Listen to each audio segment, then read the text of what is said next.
Macaroon Palace.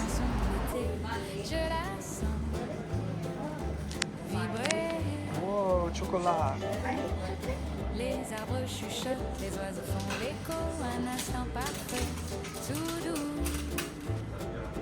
tout beau. Here, just makes it. They offered English dub, which means we can baka gaijin so hard. This whole thing is... You don't get to own everything that is Egypt just because I didn't watch Yu-Gi-Oh! These are the chocolates I went with, and they cost approximately €3.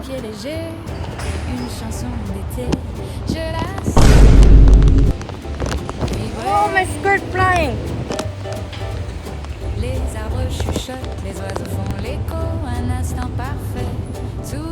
It has coffee in it and mousse.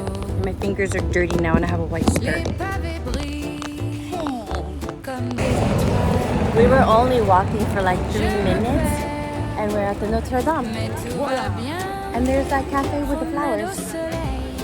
It's a really good location. Also noticed there's a lot of dogs that are off leash and they're behaved, so they run back to their owner immediately, like that dog over there. See? I don't know if you can see him, but the dog is off leash. I saw a guy on the run with his dog. Without a leash? Can I eat one of these? I've been looking for street food for Let's do so it. long. Raul and his chicken sandwiches. Should I get buffalo chicken or shredded chicken? How do you know it's buffalo? Ooh, look at that stack of... They have a full We found a cafe to sit at. It's very cute. It's all pink. And our menus are on the table like... Oh, yeah, it's like in the table right here. So you could check which ones you want. See? And right over there is the Notre Dame. This is my Viennese coffee. Move this shit out of the way. Get the fuck out of here. This is what it looks like. Oh, they got a cookie spoon. They have a cookie spoon. I don't know why, but my coffee is rising. Like it's already spilled already. Every time I grab more comes out. Why? Why is this happening? Help! I don't know if it saved it on my stream because my stream just cut out. But we're doing a miraculous ladybug hunt in the Versailles. This is it. It's actually a hike and people are renting out golf carts to get to places because it is a lot of walking. Look at this. And then here, maze everywhere. Me sweating. This is the disco area. The ballroom grove. Beautiful. It's too much. Someone was being extra as fuck. Welcome to the Disco Gardens of Versailles. Louis XIV organized spectacular celebrations here to amaze nobility. It took more than 20 years to build the palace before the court could finally move it. Luckily, the gardens were ready a lot faster. This meant the lavish outdoor parties could be organized in them. At the heart of the grove, a dance floor made of real marble was installed for people to dance on. Surrounded by a powerful stream, went around here. When the courtiers were tired of twirling around, they could rest on the steps covered in grass. Everything was carefully planned to create an enchanting setting for these parties. The musicians were set up at the top of the waterfalls. They got out their violins, which is up there. That's crazy. Lighting was provided by torches and golden torch holders. Around the dance floor, it had a lively ambiance all night long. This is the mirror pool. Now it's time to leave the dance floor and move on to the next puzzle because time is running out. Welcome to the mirror pool. Louis XIV ordered his fountain to be made around 1702. It is built in front of the King's Garden, and Jean Hardy was asked to sculpt the 2 dragons which frame the fountain. The pools is set on 3 levels and leads to 5 paths and 4 statues from antiquity, including one of Apollo. When you stand in the particular place, the water in the pool perfectly reflects the sky and surrounds trees, creating the illusion of a natural mirror.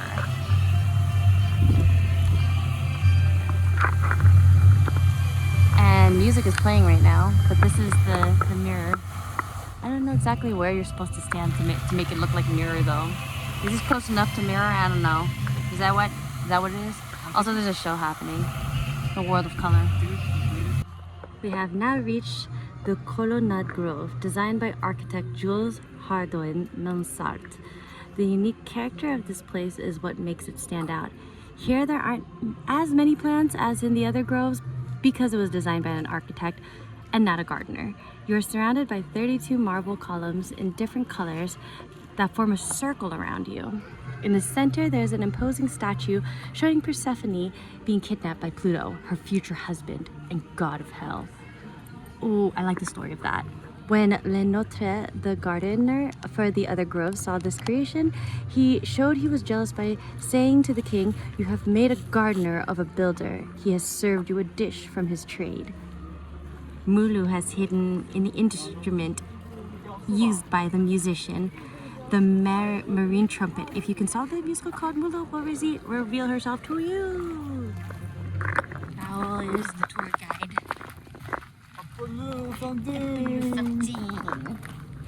Apollo's Fountain. This is where we're going to next.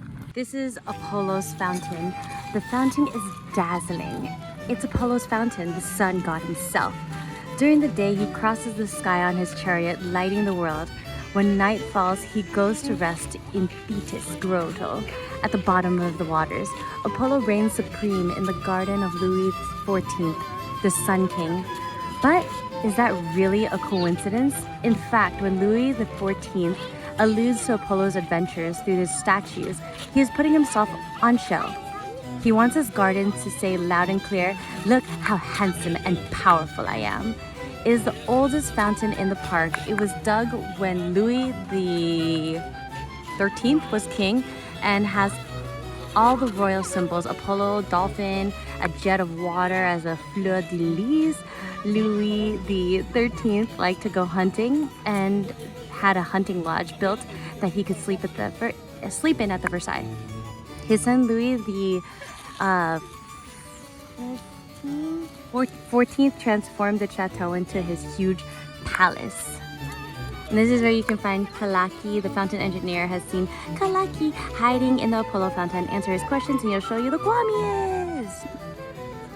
Look at that.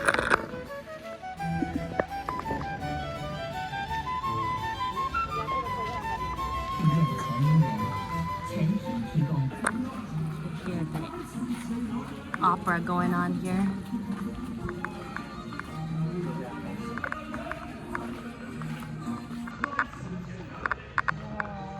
That is super cool. This is the Enceladus Grove.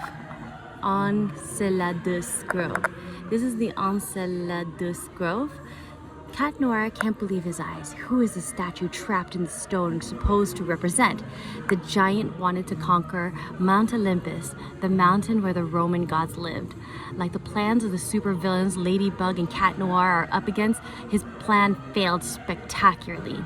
Jupiter, the god of the gods, struck him with lightning and buried him under a mountain of stones to punish him. This statue is pretty scary. But that was on purpose. Louis XIV wanted to warn everyone, don't attack me or you'll regret it. Ladybug has noticed some very strange looking trees among the grove. These are topiaries, plants cut to give them special shapes, which are often geometric or artistic. This means shaping the branches and leaves into shapes that have been drawn to create plant sculptures. We're walking. Whoa, what is that? It's a filler episode. It's not the one? No. Moving on to our next destination, but we're in the forest right now. I am not 100% in which way we should take, but it looks like Raul's going this way, so we're gonna go this way. Oh, okay, just kidding, we're going this way. This one's a bit of a walk, but this is where the other Kwami is located, so we're gonna go there. The Grove of the Three Fountains. Lenotre designed this grove in 1677, and it is unique as it is the only one mentioned on an old plan as being of the king's design.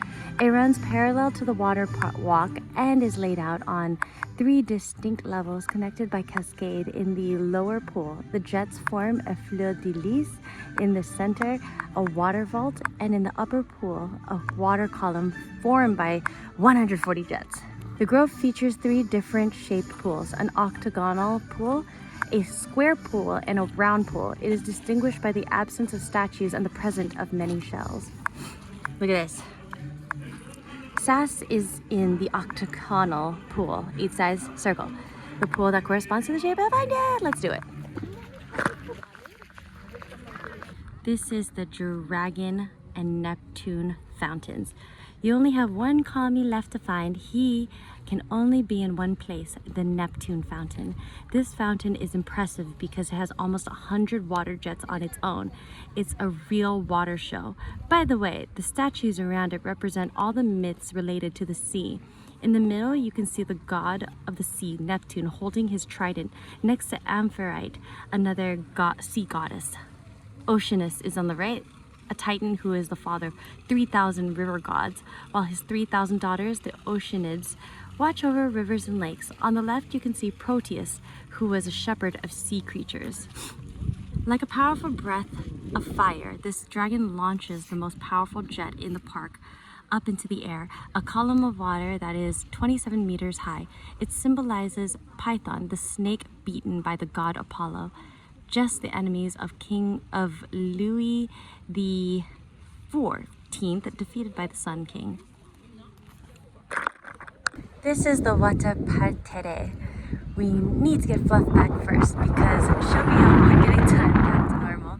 To do that, let's head over to the water parterre. Large underground reservoirs were dug out under this place. A lot of water was needed to supply all the water for the water jets in the gardens of Versailles. Louis XIV's fountain designers thought a lot about it. They dug ponds, built aqueducts, and even imagined a gigantic machine designed to bring water from the Seine. But ultimately, it was rainwater from the surrounding area that provided the water for the water jets. It goes through several fountains, one after the other, before it gets to the Grand Canal at the bottom. The anecdote. Today there are only 600 water jets left in the gardens, but when King Louis the 14th was here, there were 1,400. There was never enough water to supply them all at the same time. The fountains were only started up when the kings were passing by. The fountain engineers whistled to warn the sovereign was about to come by. Hurry, get the sluice gate open. The fountain engineer has seen Fluff hiding in the pipes of the fountain, but he can't remember which one. Help him find the right way to activate the fountain, then reveal the Fluff's location. I'm gonna try getting an espresso or something from here. My dad used to get it all the time from these machines. Sous les étoiles, je te cherche en